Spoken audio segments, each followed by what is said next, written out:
I don't know. I'm just flabbergasted. I'm lost of words. Like somebody somewhere, please explain to me. Seen again relegation bound because I cannot fathom. Like I cannot even find myself in a position where I am thinking straight.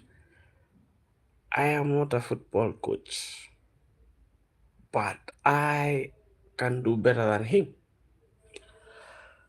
Because why is it that we, the fans, could see the goal coming and him couldn't see it? How many times have we conceded goals with five defenders on the pitch? Not once, not twice, not thrice. Multiple times we have conceded goals with five defenders. This begs the question, is Amorim afraid of making tough decisions? Is Amorim putting his ego ahead of the club? Because I don't see a reason why he did not put Kobe Mino. Sheer lace. Imagine you are chasing a game at home, and instead of putting players who can create, instead you're going defensively and still concede. Out of the five subs Amorim did, three of them are all defenders or defensive minded players. It is a shame. It is very shameful because uh, as the manager, you should read the game. And in-game management of Ruben Amorim is shit, is trash, to be very honest. He makes the wrong subs at the wrong time. At times he makes good subs, but most of the times he's off, he's out. We haven't kept a clean sheet for the seventh game in a row. Was it the 14th game of the season without a clean sheet? Something Manchester United did last in 1982-83 there and about. So my question is, why we have five defenders and yet you concede stupid goals? Hi Darius. Hi, welcome. I would like to have I would like you guys to, let me ask you this question, okay? Uh, Amorim, in or out? Let me hear your, not, yeah. That's that's a poll, so kindly vote. I would like to know. So, as for me, I am out.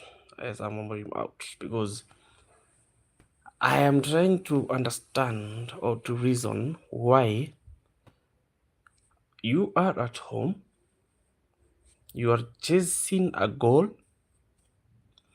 but out of, I don't know if it's stupidity or egocentric behavior, you decide the best option is to go defensive.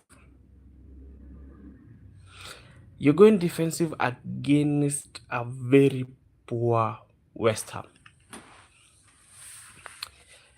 If you've watched the previous video before the game,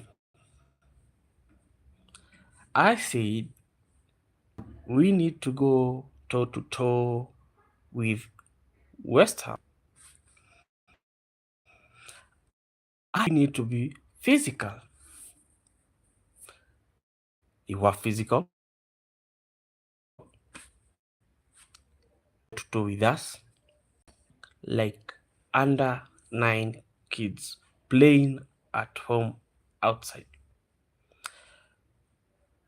This is Old Trafford, and I do not know or understand if these players know about or where they are playing, because yes, we can consider away, but at home, bruh, nah, we don't do that, man. We don't do that. I think these players need to go back, to history and see how many goals we conceded under Alex Ferguson and Jose Mourinho and Ole Gunnar. I would like this place to go back. Okay, Manora Chisorin, 5865.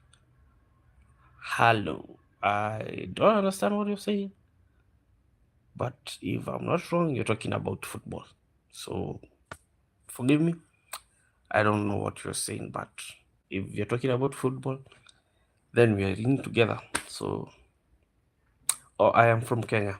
Yeah, that is, I can see FL No Name. That's a good name. I am from Kenya. Yeah, so as I was saying, Ruben Amorim is clueless. Like, I don't think there's any other word I can use to describe him.